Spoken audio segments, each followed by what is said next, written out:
आम्ही शुभाचे मावळे। प्रकरण 67 जंजिरे सिंधुदुर्ग। गोमंतकातून महाराज सागर किनाऱ्यावर बंदर मालवण येथे आले। सागर किनाऱ्यावर येण्यात त्यांचा हेतू असा होता की आपल्या आरमाराची पाहणी करावी आणि आरमारानिशीच एखाद्या बंदर शहरावर चालून जाण्याची सिद्धता करावी। एरवी महाराज उंच उंच डोंगरी किल्ल्यांवरच सदैव वावरत, दऱ्या खोऱ्यातून हुतुतू घालीत। सह्याद्रीच्या उघड्या अंगा खांद्यावर त्यांचे मन अतिशय रमे, परंतु त्यांचे लक्ष आरमाराकडे आणि सागराकडेही सदैव लागलेले असे। सह्याद्री इतकेच त्यांचे समुद्रावरही प्रेम होते, पण अजूनपर्यंत एखादी आरमारी मोहीम जातीने हाती घेण्या इतकी महाराजांस सवलच मिळाली नव्हती। एकापाठोपाठ जमिनीवरच्याच मोहिमा त्यांच्या ढालीवर येऊन कोसळत होत्या। त्यांना तोंड दोण्यातच सर्व काळ आणि बळ त्यांना खर्चावे लागत होते। स्वराज्याच्या आरमाराचे सुकानो त्यांनी दर्या सारंग आणि दौलता खान या दोघा अत्यंत तरबेज व निष्ठावंत सरदारांच्या हाती दिले होते। या दोघांच्या हुशारीवर महाराज निहायत खुश होते। आता स्वतःच एकदा लाटेवर स्वार होऊन स्वारीवर निघावे असा मनसुबा महाराजांच्या मनी उमलला। प्रथम ते मालवणला आले। हा महिना शके 1586च्या मार्गशीर्षाचा होता। महाराज किनाऱ्यावर उभे होते। समोर अफाट समुद्र उचंबळत होता। महाराजांची गरुड नजर सागरावर फिरत होती। त्यांच्याबरोबर इतरही काही मंडळी होती। त्यातच कृष्णा सावंत देसाई आणि भानजी प्रभू देसाई हेही दोघेजण होते। महाराजांची समुद्रावरील फिरती नजर एकदम थबकली। काहीतरी विशेष त्यांना दिसले। त्यांची नजर खिळली। ते एक बेट होते। किनाऱ्यापासून आत भर समुद्रात सुमारे अर्धा पाऊण कोस अंतरावर ते बेट होते। कासवाच्या पाठीसारखा काळा खडक सागर लाटांशी झिम्मा खेळत होता। महाराजांच्या डोक्यात काही एक गोड कल्पना टिचकी मारून गेली। त्यांनी शेजारच्या देसाई प्रभुदेसाईंना चटकन विचारले, या बेटाचे नाव काय? या बेटाचे नाव कुरटे बेट, देसाई उत्तरले। आणि मग महाराजांच्या मनी कुतूहल दाटले। ते बेट आहे तरी कसे? तेथे आहे तरी काय? पाहूया तरी। लगेच त्यांनी आपली ख्वाहिश बोलून दाखवली की ते बेट जातीने जाऊन पाहावे अशी मर्जी आहे। महाराज नौकेत बसून सख्या सोबत्यांसह बेटाकडे निघाले। घडीभरात बेटावर ते दाखल झाले। भोवताली चहूअंगी फेर धरून सागर नाचत होता। मध्ये त्या लहानशा बेटावर महाराज उभे होते। बेट पाहून ते बेहद खुश झाले। स्थळ उत्तम, विस्तीर्ण, आटोपा सारिखे, भोवती अथांग खारट महासागर असूनही एवढ्याशा त्या तळहातावर अमृतासारखे गोड गोड पाणी। केवढे नवल! कोणाचीही किमया! कोणासाठी? महाराजांसाठी, स्वराज्यासाठी, आरमारासाठी। आनंदित होऊन महाराजांनी समवेतच्या कारभारास आज्ञा केली, या जागी बुलंद किल्ला वसवावा। कुरट्या बेटांचे भाग्य उदले।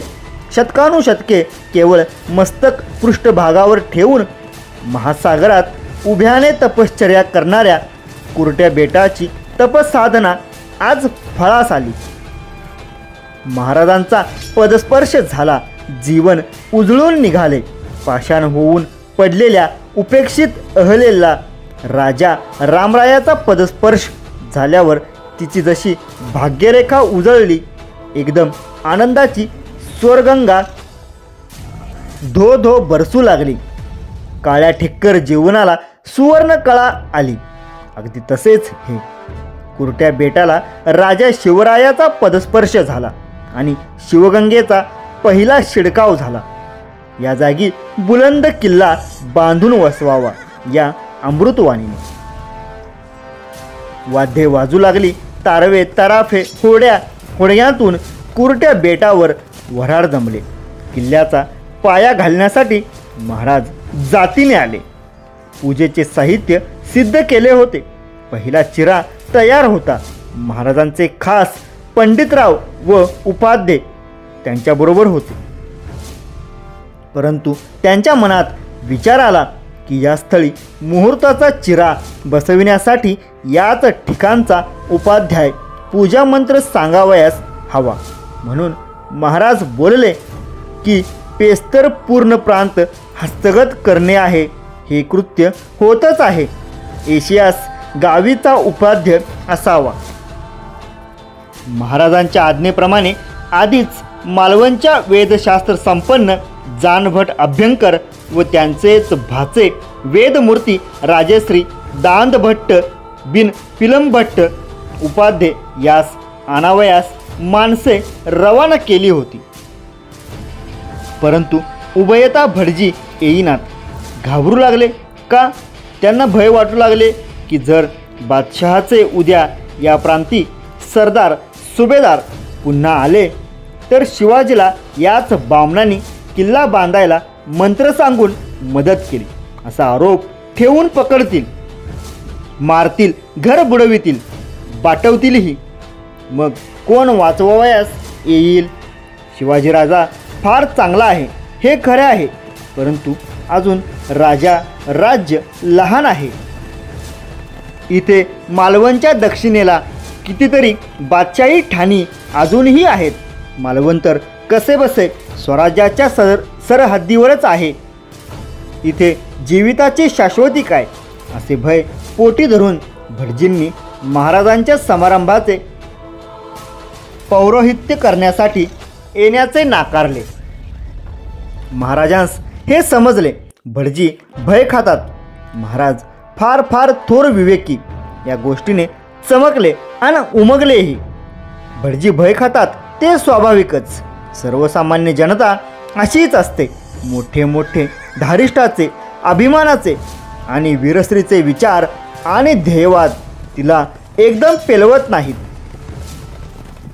पूर्ण विश्वास आणि भक्कम पाठबळ आपल्या पाठीशी उभे आहे असे खात्रीपूर्वक पटल्याशिवाय ती भय टाकून उठतच नसते. आणि दुसरी गोष्ट महाराजांना फारच जाणवली.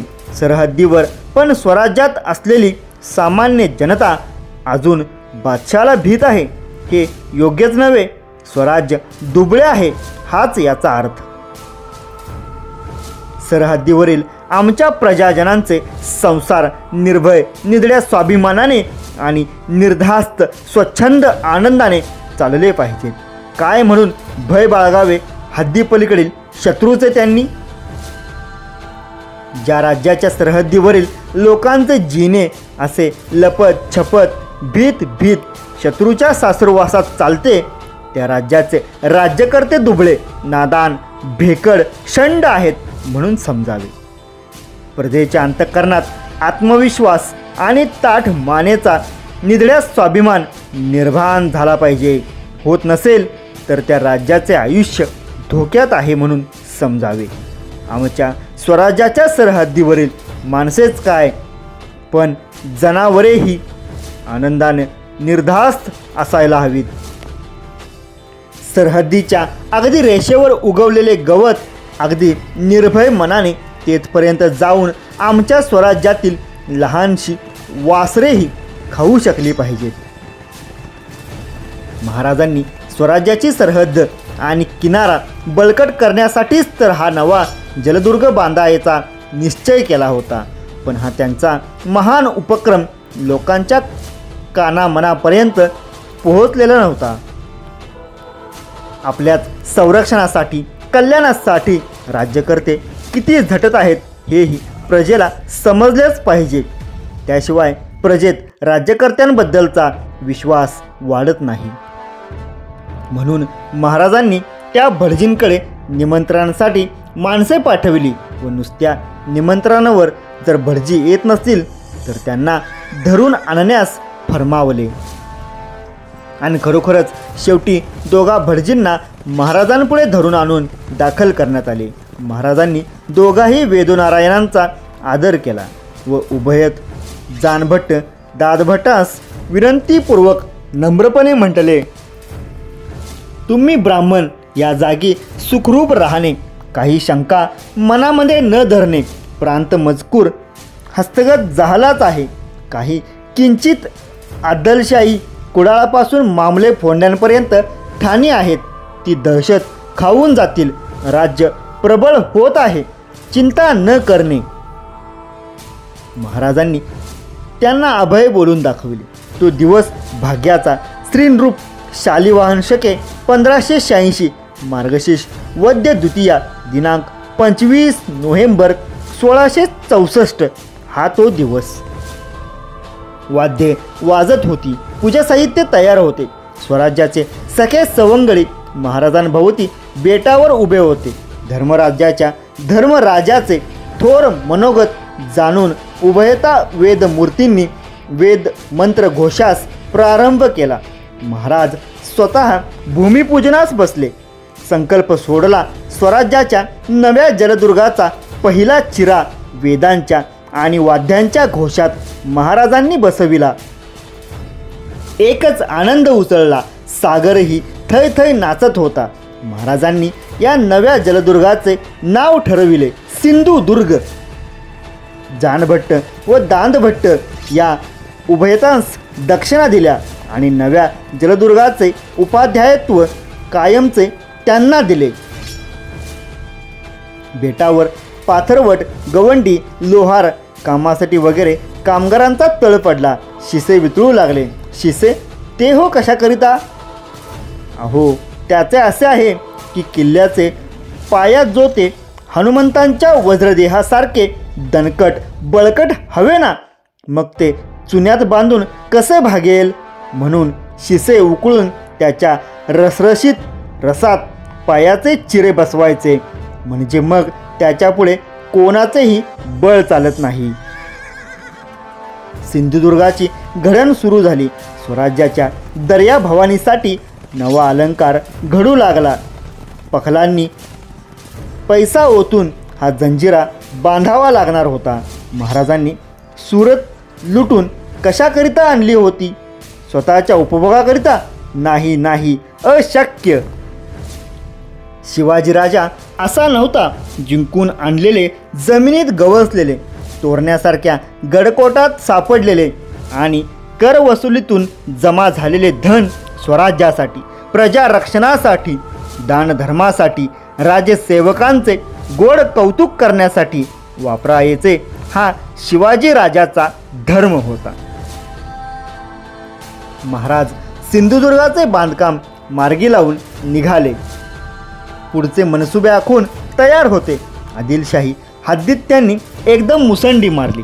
घाटावर येऊन त्यांनी खुदावंदपुरावर छापा घातला आणि ते लुटले, फस्त केले. नोव्हेंबर 1664.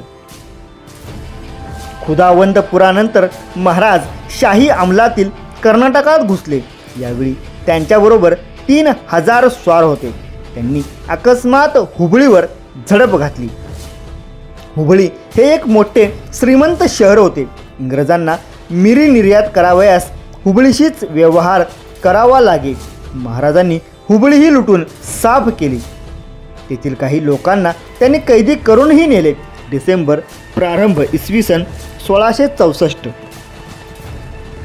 हुबळी उरकल्यानंतर महाराज पुन्हा तळकोकणात उतरले आणि विजापूरकरांच्या प्रख्यात व्यापारी पेठेवर त्यांनी हल्ला चढविला. ही पेठ म्हणजे वेंगुर्ला बंदर. महाराजांनी सुरत, अहमदनगर वगैरे शाही शहरांच्या लुटीच्या बाबतीत ठेवलेले धोरणच याही ठिकाणी कायम होते. श्रीमंतांकडे ते प्रथम ठराविक प्रमाणात खंडणीची शांतपणे मागणी करीत. जे लोक अशी खंडणी त्यांना देऊन टाकीत असत त्या लोकांना ते मग त्रास देत नसत. पण जे कोणी या सरळ मागणीला दाद देत नसेल त्या श्रीमंतांना मात्र ते धुवून काढीत असत. वेंगुर्लेला त्यांनी हेच केले. सुरतेत गोऱ्या वलंदेज कुंपणीवाल्यांना मराठ्यांना काहीही खंडणी दिली नव्हती. महाराजांनीही तेव्हा मनावर घेतले नव्हते, कारण त्याच वेळ व बळ फायद्याच्या मानाने जास्त खर्च होणार होते. पण वेंगुर्ल्यातील वलंदेज गोरट्यांचा माल मात्र त्यांनी सगळा लुटला. शहरातील काशीबा व संतुबा शेनवी नावाच्या दोघा व्यापाऱ्यांची जहाजे बंदरात उभी होती, तीही मराठ्यांनी लुटली.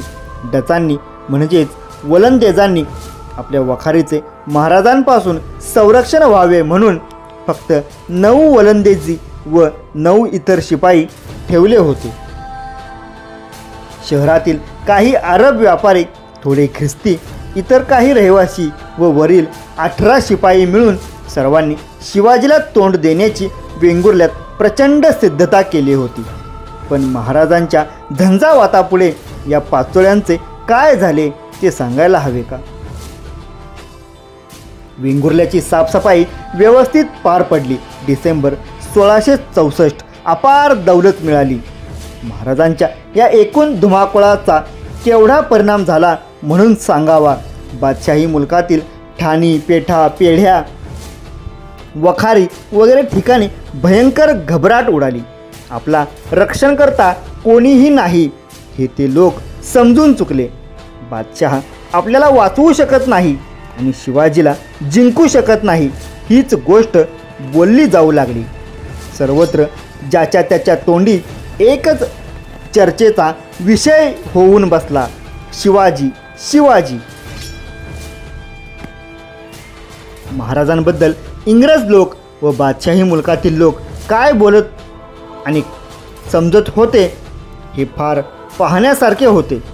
इंग्रज टोपीकरांच्या सुरतेतील अधिकाऱ्याने कडवाडच्या आपल्या कचेरीला पाठवलेले हे पहा एक पत्र मूळ इंग्रजी भाषेचा हिंदवी तर्जुमा असा. विलक्षण धाडसी असा दरोडेखोर म्हणून शिवाजीची इतकी ख्याती झाली आहे की लोकांनी असे ठरविले आहे की त्याचे शरीर हवामय असून त्याला पंखही आहेत. एरवी तो एकाच वेळी अनेक ठिकाणी प्रकट होतो. या बातम्या शक्यतरी कशा होतात? आज तो एका ठिकाणी आहे असे खात्रीला एक समजावे तर 1-2 दिवसात तो दुसऱ्याच ठिकाणी आहे असे कळते. तर लगेच दूर दूर असलेल्या 5-6 ठिकाणी एकामागून एक अशा तऱ्हेने अप्रहितपणे लुटालूट व जाळपोळ करताना तो आढळतो. यामुळे त्याचे नाव सर्वतोमुखी झाले असून त्याला भीमाचे बळ आहे असे लोक म्हणतात. सुमारे 61 गलबते घेऊन तो या बंदरावर अचानक हल्ला करून इराण व बसरा इकडून परत येणारी गलबते लुटणार आहे अशी हूल उठल्यामुळे आमच्या तोंडचे पाणी पळाले आहे. कित्येक लोकांच्या मते शिवाजी एवढी तयारी करून खंबायत नदीत जाऊन सुरतेप्रमाणेच अहमदाबादेची जाळपोळ व लूट करणार आहे. तो गोव्याला वेढा देईल हे आम्हाला मुळीच संभवनीय वाटत नाही. एखादा सक्त वेढा चालवीत बसण्याचे त्याच्या मनातही नाही, कारण त्यात त्याला काही लाभ होणार नाही. बिनतटबंदीची नगरे धावता पळताना जाळून लुटावी असा अनायासे मिळणारा लाभ त्याला नेहमी हवा असतो. तुमच्यापर्यंतही तो येणार नाही, कारण पावसाळ्यात घोडा किंवा मनुष्य यांना तिकडील प्रवास सुखाचा होणार नाही. आणि दुसरे असे की विजापूरच्या बादशहाने त्याच्यावर सैन्य पाठविले तर त्याला रिकामा वेळ फावणार नाही. तथापि आपण सुरक्षित आहोत या विश्वासावर विसंबू नका. शिवाजीच्या पाळतीवर असा आणि वेळ येताच सुरक्षित ठिकाणी जाता येईल अशा तयारीने राहा, हाच आमचा तुम्हाला सल्ला आहे. सुरत 26 जून 1664. सुरतेच्या इंग्रजांनी कारवारच्या इंग्रजांना शेवटचा सल्ला मात्र केवढा बहुमोलाचा दिला. महाराजांचा दरारा हा असा बसला होता. सुरतेचा विचका झालेला पाहून औरंगजेब तर रात्रंदिवस जळफळत होता. त्याने सुरतेच्या भेद्रक इनायत खानाला सुरतेतून काढून टाकून त्याच्या जागी धियासुद्दीन खान नावाच्या सरदारास सुभेदार नेमले होते. या नव्या सुभेदार साहेबांना शिवाजीची समुद्रावरील सत्ता समूळ नष्ट करण्याची फार तळमळ लागली होती. त्याने गोऱ्या वलंदेजी व्यापाऱ्यांच्या कंपनीच्या डायरेक्टरला कळविले की शिवाजीची दर्यावरील सत्ता समूळ नाहीशी करण्याकरिता तुम्ही खटपट करा. हे सुभेदार साहेबही केवढे शूर असले पाहिजेत. ते दुसऱ्यालाच सांगत होते खटापट करायला. वलंदेज डायरेक्टरनेही लवकरच धियासुद्दीनला उत्तर धाडले, हे काम आम्हाला झेपण्यासारखे नाही झाले. आता काय करायचे? तळकोकणातील वेंगुर्ल्याची मोहीम सर करून महाराज परत प्रतापगडाकडे निघाले. स्वतः एक आरमारी स्वारी करण्याची त्यांची इच्छा कायमच होती. तिच्या तयारीसाठी महाराजांनी दर्यासारंगास हुकूम फरमाविला की मालवणच्या बंदरात आपले आरमार घेऊन या. तत्पूर्वी महाराज प्रतापगडाकडे जाऊन येणार होते. मोठमोठ्या संकटांचे आलेले काळे ढग पूर्ण वितळले होते. सुवर्णाच्या तेजाने सृष्टी न्हात होती. स्वातंत्र्याचा सूर्य आता अप्रतिबंध पराक्रमाने अस्मानात तळपत होता. सूर्याचे तेज वाढत होते, परंतु पंचांगाची पाने फडफडली. पौष महिन्याच्या अखेरीस वद्य अमावस्येस सूर्यास ग्रहण लागणार अशी नियत्याने नोंद केली होती.